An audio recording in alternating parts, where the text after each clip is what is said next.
warahmatullahi wabarakatuh. Baik, saya Hilda Apriani dari SMP Darul-Nisa Islamic School. Saya Adenopi Puspadewi dari SDN Kebon Pedes 5. Oke, saya Andrian Prasetya dari SDN Kebon Kopi. Kami calon guru penggerak Angkatan 9 Kota Bogor. Pada kesempatan kali ini kami akan mempraktikkan praktik coaching sesuai modul 2.3 program pendidikan guru penggerak. Selamat menyaksikan. Assalamualaikum Bu Hilda. Waalaikumsalam Bu Novi. Bagaimana kabarnya Bu Hilda? Alhamdulillah luar biasa sehat. Alhamdulillah gitu. Bagaimana Bu Novi? Sama Bu Hilda, alhamdulillah saya juga sehat. Bu Hilda, hari ini kan sesuai jadwal bahwa kita akan melakukan supervisi terhadap coachingnya Bu Hilda. Nah, sebelum kita melakukan supervisi, sekarang ada percakapan pra supervisi dulu. Nah, kira-kira Bu Hilda sudah mempersiapkan untuk coachingnya? Insya Allah sudah mempersiapkan Bu. Untuk coachingnya itu siapa yang Bu Hilda? Coachingnya itu nanti saya bersama Pak Andrian. Ya.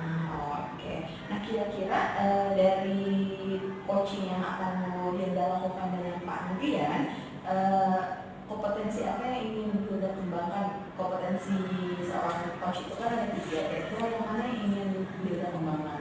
Ya, betul sekali Bu Novi. 3 kompetensi yang harus ada pada diri seorang coach itu kan ada 3 ya. Ada preference ya, kehadiran penuh, mendengarkan aktif, dan yang ketiga itu adalah mengajukan atau melontarkan pertanyaan yang berbobot. Nah, dari 3 kompetensi itu saya ingin fokus kepada 2 kompetensi Bu, yaitu mendengar dengan aktif dan juga mengajukan pertanyaan yang berbobot. Oke, mendengarkan dengan aktif dan mengajukan pertanyaan yang berbobot. Apakah sudah dipersiapkan semuanya? Insya Allah sudah Bu. Oke. Lalu bagian mana yang ingin Bu Hilda, yang Bu Hilda inginkan untuk saya amati? Ya, yang di 2 kompetensi tadi Bu, yang sudah saya sampaikan tadi saja. Oke. Lalu indikator pencapaian dan tujuan pengembangan yang diinginkan itu apa? Saya ingin dari hasil praktik coaching ini mudah-mudahan membawa kebermanfaatan ya, tidak hanya untuk saya tetapi juga untuk coaching sendiri. Coaching juga mampu menemukan solusi ya dari permasalahan yang dia hadapi. Oke. Bagaimana penilaian Ibu terhadap apa yang kita kembangkan ini? Saya rasa ini sangat bermanfaat sekali ya Bu Novi, praktek coaching ini, karena sangat membantu untuk seorang guru itu dia mampu mengidentifikasikan masalah dan mampu juga untuk menemukan solusi dari permasalahan tersebut. Dan apalagi terlebih melalui program guru penggerak ini kan kita dituntut ya untuk menjadi seorang pemimpin pembelajaran yang mampu mempraktikkan praktik coaching ini. Bagus sekali. Lalu setelah kita melakukan observasi pada coaching yang Bu Hilda dengan Pak Andrian, kira-kira harapan apa yang Bu Hilda ingin punya? Harapan saya mudah-mudahan ada perubahan ya dengan seiring banyak latihan. Dari hasil observasi ini juga kan mungkin saya akan menemukan kekurangan-kekurangan dari praktik coaching saya. Untuk selanjutnya saya bisa refleksikan dengan perbaikan atau memperbaiki kekurangan tersebut, dan kemudian dilakukan perbaikan untuk praktik coaching berikutnya. Seperti itu Bu. Demikian kegiatan percakapan supervisi kita. Bisa kita mulai acara selanjutnya ya Bu Hilda? Boleh Bu, kita mulai praktik coaching ya. Silakan persiapkan ya. Terima kasih Bu. Sama.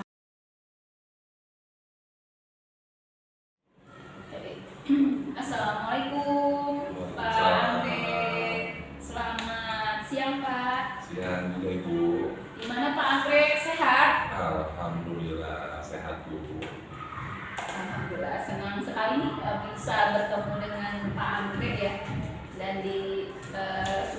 yang cukup cerah ini Pak.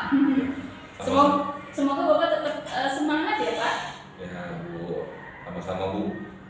Saya juga senang bisa bertemu kembali. Oke Pak, bagaimana Pak kira-kira apa yang bisa saya bantu melalui pertemuan atau diskusi kita pada hari ini Pak? Ya Bu, saya punya sedikit masalah tentang kegiatan program guru penggerak dan tugas-tugas yang harus saya selesaikan antara tugas sekolah dan tugas guru penggerak. Iya, begitu Pak. Kesulitan apa yang Bapak rasakan saat ini? Saya bingung Bu, membagi waktu antara tugas sekolah dengan tugas CGP karena dua-duanya sangat penting. Iya betul Pak. Saya rasa kesulitan yang Bapak hadapi sekarang, yang Bapak alami sekarang itu tidak hanya dirasakan oleh Bapak sendiri ya, tapi hampir seluruh guru atau yang mengikuti program guru penggerak ini juga pasti akan merasakan hal yang sama ya. Kira-kira nih Pak, tujuan Bapak mengikuti program guru penggerak ini itu apa?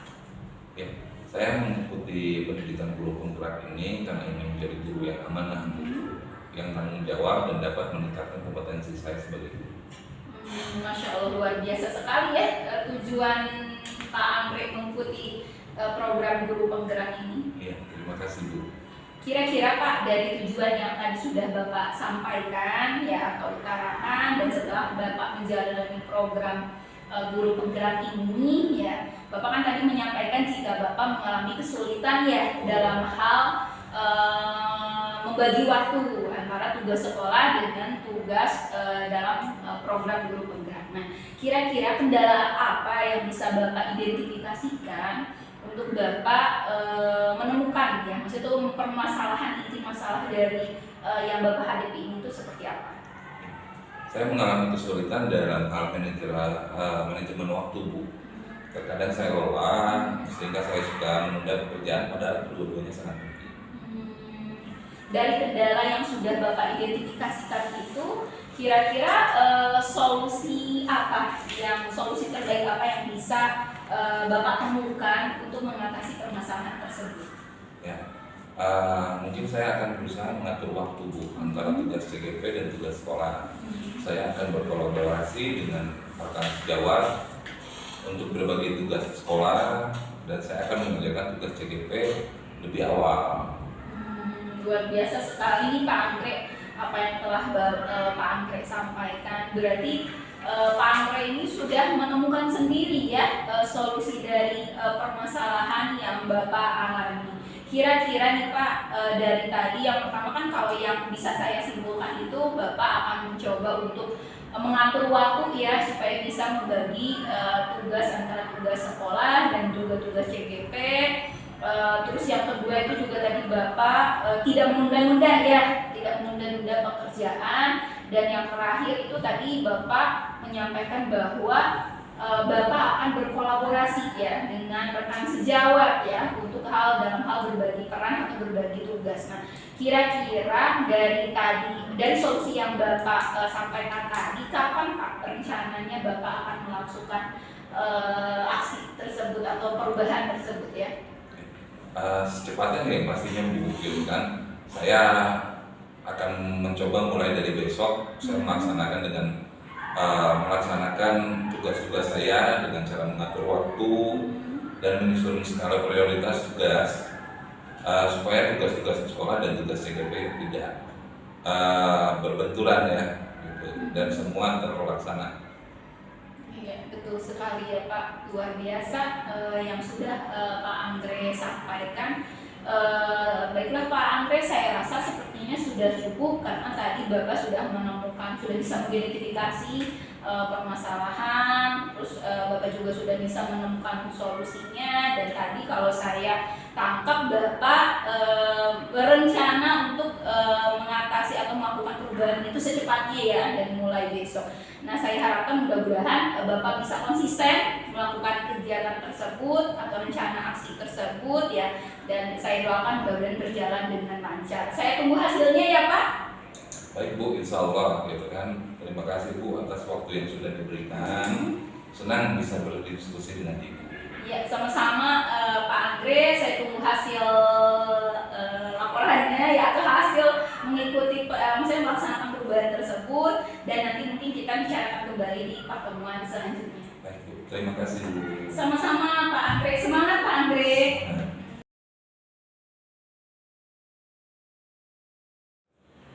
Assalamualaikum Bu Hilda. Waalaikumsalam Bu Novi. Tadi kita sudah melakukan supervisi terhadap coaching Bu Hilda dengan Pak Andrian ya sebagai coach. Nah, tadi saya melihat bahwa Bu Hilda sudah luar biasa sekali Bu Hilda dengan praktek coachingnya. Lalu juga Bu Hilda tadi saya lihat beberapa kompetensi juga sudah terlihat. Sudah dipunyai oleh Bu Hilda. Nah, tapi bagaimana kalau menurut Bu Hilda sendiri dengan performa Bu Hilda hari ini, kompetensi yang Bu Hilda sudah miliki itu apa saja? Yang tadi saya sudah lakukan ya dari penampilan atau dari performance praktik coaching yang sudah saya lakukan. Menurut saya pribadi, saya sudah melakukan praktik coaching sesuai dengan alur Tirta ya Bu, dari mulai tujuan, identifikasi masalah, Rencana aksi. iya rencana aksi, tanggung jawab itu sudah saya lakukan ya, skenario itu juga sudah muncul dalam praktik coaching yang telah saya lakukan. Mungkin dari sisi kompetensi juga saya tadi dua ya Bu yang saya ingin spesifikkan ya atau fokuskan, yaitu mendengar aktif dan juga mengajukan pertanyaan berbobot. Sekiannya sih itu cukup sudah dapat merepresentasikan ya dari praktik coaching yang telah saya lakukan tadi. Tadi kan menurut Bu Hilda sudah menggunakan Tirta, lalu kompetensi mengajukan pertanyaan berbobot dan juga mendengarkan aktif coach itu sudah ada. Hal apa yang membuat Bu Hilda menganggap seperti itu?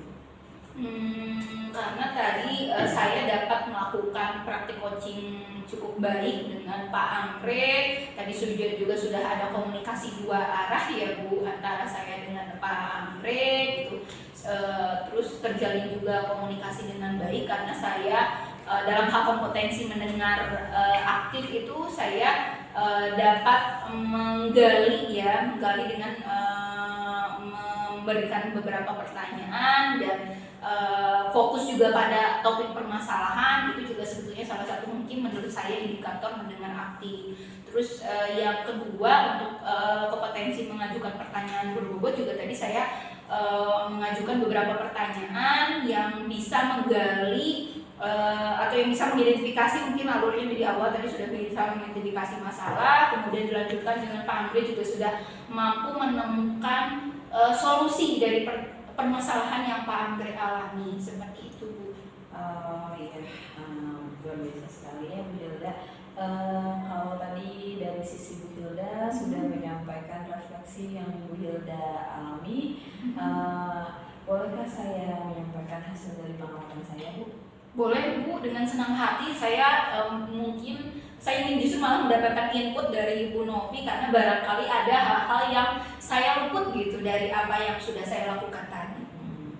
Kalau yang saya amati tadi Bu, pada saat Ibu coaching dengan Pak Andrean, memang betul sekali yang tadi Bu Hilda bilang bahwa memang sudah alurnya itu sudah terlihat bahwa ada tujuannya, ada identifikasi masalahnya, lalu juga ada yang namanya rencana aksinya sudah muncul, lalu ada memberikan komitmennya juga sudah muncul, lalu kompetensi yang Ibu harapkan saya amati itu kan di dua hal ya, yaitu tentang mendengarkan secara aktif lalu juga mengajukan pertanyaan berbobot.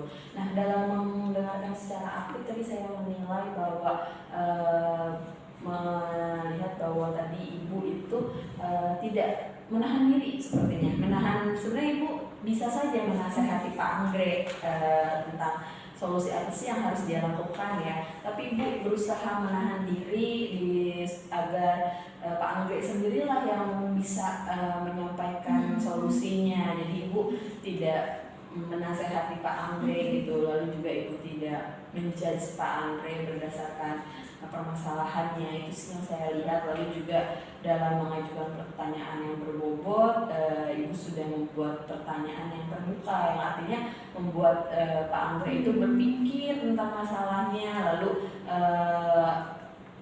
apa solusinya Pak Anggrek sendiri, seperti itu. Lalu juga pertanyaan-pertanyaan Ibu itu diajukan di momen-momen yang tepat, seperti itu. Itu dari saya. Saya Bu Hilda sudah sangat luar biasa. Lalu ada lagi Bu yang ingin saya tanyakan. Menurut Ibu, ketika saya tadi menyampaikan hasil pengamatan saya, apa yang Ibu rasakan? Saya cukup senang ya Bu, karena saya mendapatkan apresiasi atas apa yang sudah saya lakukan. Terkadang ketika kita sudah berusaha untuk melakukannya dengan maksimal, terus Bu Novi tadi memberikan saya penguatan, apresiasi, dan juga memotivasi, itu berdampak cukup cukup baik gitu terhadap psikologi saya ya. Jadi saya jadi merasa seperti termotivasi dan tertantang untuk melakukan lebih baik lagi ke depannya. Oke Ibu, saya juga senang atas pengamatan Ibu juga. Tapi walaupun seperti itu, ada juga beberapa hal yang masih bisa dikembangkan. Ibu sudah memunculkan hal itu, tapi bisa mungkin dikembangkan lebih jauh. Seperti Ibu bisa lebih menanyakan tujuannya, tujuan Pak Anggrek itu apa. Lalu sebenarnya dari tujuan yang Pak Anggrek punya itu, level pencapaiannya di awal itu seperti apa? Apakah sudah full di skala dari 1 sampai 10, apakah masih di pertengahan, masih di bawah gitu. Jadi dia sadar bahwa dalam mencapai tujuannya itu harus berapa persen lagi yang dia tingkatkan, seperti itu. Lalu juga dalam hal mengajukan pertanyaan berbobot, mungkin Ibu bisa lebih menggali lagi, memberikan pertanyaan lagi agar fakta-fakta tentang permasalahan di lapangan itu lebih terlihat. Jadi seperti itu. Jadi solusinya lebih tepat, seperti itu Bu. Itu dari saya. Lalu kira-kira setelah kegiatan hari ini, kegiatan seperti hari ini, rencana tindak lanjut yang akan Ibu lakukan itu apa? Rencana tindak lanjut yang akan saya lakukan sih, saya yang pertama mungkin saya akan senantiasa terus belajar ya Bu. Mungkin mendapatkan input dari rekan-rekan sejawat, atau mungkin dari materi-materi yang mungkin akan saya pelajari, baik melalui mungkin media sosial, internet, atau mungkin dari berbagai sumber terkait bagaimana cara mempraktikkan melaksanakan praktik coaching yang baik. Itu yang pertama. Terus yang kedua, mungkin saya juga perlu latihan, karena segala sesuatu tanpa praktik, tanpa latihan juga akan, ibarat kata kita hanya mempelajari konsep tetapi tidak mempraktikkan, itu juga hal-hal yang cukup sia-sia ya, atau mubazir. Jadi mungkin saya juga akan senantiasa mempraktikkan gitu ya, bersama dengan rekan sejawat gitu ya, berkolaborasi untuk mengimplementasikan praktik coaching yang baik. Dan yang terakhir, mungkin ini poin yang sangat penting, praktik tapi tanpa evaluasi atau tanpa refleksi, itu juga hal-hal yang mungkin bisa jadi tidak akan banyak berdampak ya. Jadi saya inginnya nanti saya terus belajar, mencoba mempraktikkan, dan yang terakhir mungkin melakukan evaluasi atau refleksi terkait praktik yang sudah saya lakukan, supaya saya bisa melakukan perbaikan ke depannya. Oke, baik sekali. Jadi Bu Hilda sudah tahu rencana kedepannya seperti apa, dan kira-kira rencana tindak lanjut itu akan dilaksanakan kapan, seperti itu? Apakah setiap hari berlatih, ataukah memang ada jadwalnya seperti itu? Kira-kira yang Bu Hilda rencanakan seperti apa? Mungkin saya akan mencoba mungkin dalam komunitas belajar mungkin ya Bu, karena kan kita di dalam kombel tersebut kita bisa saling sharing ya, berbagi praktik yang baik. Nah mungkin langkah pertama yang saya lakukan ya saya limbaskan dulu nih berkaitan dengan konsep coaching ini kepada teman-teman di sekolah, karena sepertinya belum semua guru juga yang memahami berkaitan dengan praktik coaching, bagaimana caranya meng-coach guru dengan baik gitu, seperti itu. Mungkin 1 bulan sekali menurut saya itu cukup ya. Mungkin diawali dengan menghimbaskan dulu, memberikan pemahaman dulu kepada teman-teman. Selanjutnya mungkin dilanjutkan dengan kita bisa berlatih ya, mempraktikkan praktik coaching ini dengan rekan sejawat. Oke, Bu Hilda, lalu saya juga ingin bertanya kalau tadi Bu Hilda sudah membuat jadwal ya, rencananya 1 bulan sekali. Kira-kira yang terlibat dalam rencana tersebut siapa saja ya yang bisa membantu Ibu? Mungkin rekan sejawat ya Bu, mungkin saya akan mencoba dari skup yang terkecil dulu, yaitu karena saya di SMP ya, saya mungkin akan mencoba dulu mungkin di tingkat MGMP sekolah dulu dalam mata pelajaran rumpun mata pelajaran saya, seperti itu. Oke, baik Bu Hilda, terima kasih banyak atas waktunya hari ini. Sama-sama Bu Novi, terima kasih banyak juga atas masukan dan penguatannya ya Bu. Iya, mudah-mudahan kegiatan hari ini berdampak baik untuk kita semua ya Bu ya. Amin. Seperti itu. Saya izin pamit Ibu. Iya, terima kasih Bu Nov. Assalamualaikum Ibu. Waalaikumsalam.